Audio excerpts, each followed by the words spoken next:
پاک ہے وہ ذات جو اپنے بندے کو لے گیا راتوں رات مسجد حرام سے مسجد اقصی تک، الذی بارکنا حولہ لنریہ من آیاتنا۔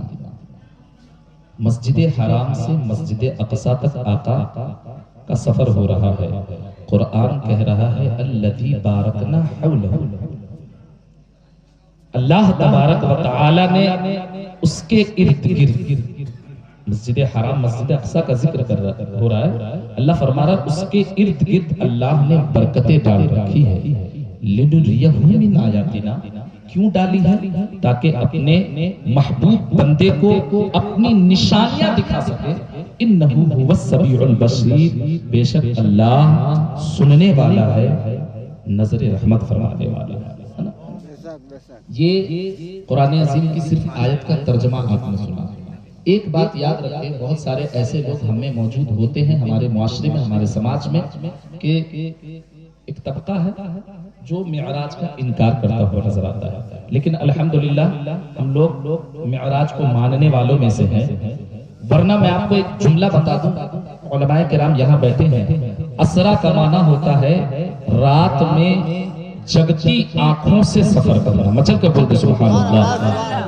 اب اگر عربی گرامر اور میننگ کے اعتبار سے ہی قرآن عظیم کو پڑھا جائے اور سمجھنے کی کوشش کی جائے تو آپ سمجھ جائیں گے۔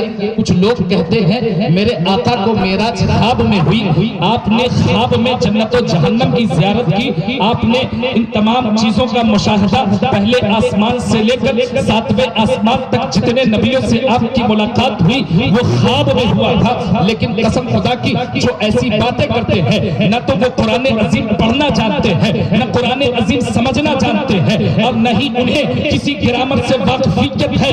ورنہ تو یاد رکھیے اگر صرف قرآن عظیم کے ظاہری معنی پر نظر رکھا جائے تو بات سمجھ میں آ جائے گی کہ میرے آقا کو معراج یہ خواب میں نہیں ہوئی تھی، بلکہ آقا کو معراج جگتی ہوئی آنکھوں سے ہوئی تھی، کیونکہ اسرا کا گرامر میں معنی دیا ہے کہ رات میں جگی آنکھوں سے سفر کرنا۔ قرآن بھی کہہ رہا ہے سبحان الذی اسرا، پاک ہے وہ ذات جو اپنے بندے کو راتوں رات لے گیا مسجد حرام سے مسجد اقصی تک۔ تو اب قرآن عظیم کی روشنی میں مجھے پہلی دے دیا جائے کہ میرے آقا کو جو معراج ہوئی تھی وہ خواب میں نہیں ہوئی تھی، بلکہ میرے آقا نے اپنے ماتھے کی نگاہوں سے جنت و جہنم کو دیکھا تھا، تمام انبیاء سے ملے تھے اور اللہ کی زیارت۔ میرے پیارو، آج تک ہم نے قرآن عظیم کو سمجھنے کی کوشش نہیں کی۔ میں ہر تقریر میں اس بات پر زور اسی لیے دیتا ہوں کہ تمام مسائل کا حل قرآن عظیم میں موجود ہے، بس ہمیں اسے سمجھنا ہوگا۔ جب ہم سمجھ جائیں گے تو کیوں علماء کرام کہتے ہیں، بزرگوں نے اپنی کتابوں میں لکھا ہے کہ قرآن عظیم، بلکہ میرے آقا صلی اللہ علیہ وسلم جب اس دنیا میں قرآن عظیم کو ان پر اتارا گیا تھا تو یہی کہہ کر اتارا گیا تھا، اے میرے حبیب یہ قرآن عظیم تیری امت کے تمام مسائل کے حل کے طور پر اتارا جا رہا ہے۔ آج میرے آقا کر آپ ہمیں اہمیت سمجھنا چاہیے، قرآن بھیجنے والا رب کی ذات ہے، اللہ تبارک و تعالی رب کائنات قرآن بھیجنے والا ہے، اور کس پر اتارا گیا؟ میرے آقا پر اتارا گیا، یعنی بھیجنے والی ذات خدا کی ہے اور لانے والی ذات دونوں عالم کے دولہا نبی دو عالم صلی اللہ علیہ وسلم کی ذات بابرکات ہے۔ اب آپ سوچئے جب دنیا میں ایک عام میسج آپ تک پہنچتا ہے تو آپ سمجھنے کے لیے بے قرار ہو جاتے ہیں، لیکن او دنیا والوں اور لبنہ کے زندہ دل مسلمانوں، آپ فیصلہ کریں کہ جو کتاب خدا نے اتاری ہو اور نبی نے لائی ہو وہ کتاب کتنا اہم ہوگا، اس کتاب کی اہمیت کتنی ہوگی اور اس میں لکھے ہوئے میسج کتنے اہم ہوں گے۔ لیکن اللہ اکبر کبیرہ، ہم قرآن پڑھتے ہیں سمجھتے نہیں ہیں۔ اب آئیے، جب آپ نے یہ جان دیا کہ معراج میرے آقا نے اپنی جگتی آنکھوں سے فرمایا ہے تو آپ کا سفر کہاں سے ہو رہا ہے؟ اب دیکھیے، جب میرے آقا کا سفر ہو رہا ہے تو ایک بات میں آپ کو یہاں ٹھہر کر بتا دوں، آقا کا شق صدر ہوا تب آپ کا سفر شروع ہوا۔ کیا ہوا؟ آقا کا شق صدر ہوا، بولیے کیا ہوا؟ ارے آئے ہیں تو کچھ سیکھیے گا نا جی، تو جو یاد کرا رہا ہوں یاد کیجئے۔ میں مدرس بھی ہوں، مقرر نہیں ہوں، سمجھنا میں بس مدرس ہی ہوں، اور مدرسوں کی عادت ہوتی ہے بچہ سے بار بار بات ہے نا۔ تو شق صدر، شق صدر اس کا معنی ہوتا ہے سینہ کا چاک ہونا۔ میرے آقا کا 4 مرتبہ سینہ چاک کیا گیا. کتنی مرتبہ؟ 4 مرتبہ. 4 سال کی عمر میں کیا گیا تاکہ آپ کے اندر جو بچوں جیسی لہو و لعب کی خواہش ہوتی ہے وہ شق صدر کے ذریعے سے نکال دیا گیا. پھر جب آپ 10 سال کی عمر کو پہنچے تو پھر آپ کا ایک مرتبہ سینہ چاک کیا گیا. کیونکہ جب انسان 10ویں عمر سے آگے بڑھتا ہے تو اس کے اندر خواہشات نفس کی ابتدا ہونے لگتی ہے. اللہ تبارک و تعالی نے آپ کے سینے کو چاک کر کے ان خواہشوں کو بھی نکال دیا.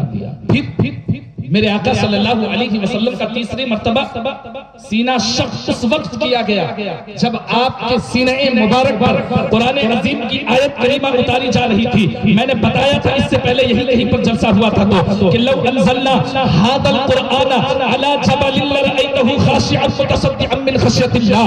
قرآن کہہ رہا ہے اگر قرآن کی ایک آیت پہاڑ پر اتار دی جائے تو پہاڑ میں اتنی طاقت اور صلاحیت نہیں ہے, اتنا پاور پہاڑ کو بھی نہیں ہے کہ ایک آیت کا بوجھ اٹھا سکے. قرآن کہہ رہا ہے اگر ایک آیت بھی پہاڑ پر اتار دیا جاتا تو پہاڑ ریزہ ریزہ اور بگنی بگنی ہو جاتا.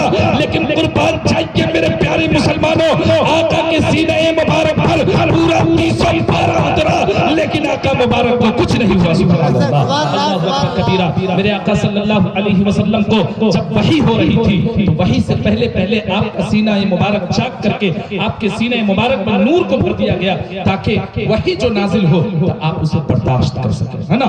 اور 4تھی مرتبہ آج کی رات, 4تھی مرتبہ کب سینہ آپ کا چاک کیا گیا؟ آج کی رات. آپ کا سینہ چاک اس لیے کیا گیا, اسے آب زمزم کے پانی سے سینہ چاک کرنے کے بعد پیٹ کے اندر کے جتنے اجزاء ہوتے ہیں سب کو نکال کر کے آب زمزم سے غسل دیا گیا اور اس کے بعد پھر سے سیٹ کر کے بند کر دیا گیا سینہ. اور قسم خدا کی تاریخ گواہ ہے نبی دو عالم صلی اللہ علیہ وسلم کا سینہ چیرا گیا لیکن ذرہ برابر نشان پیدا نہیں ہوا. سبحان اللہ, مچل کر بولو سبحان اللہ.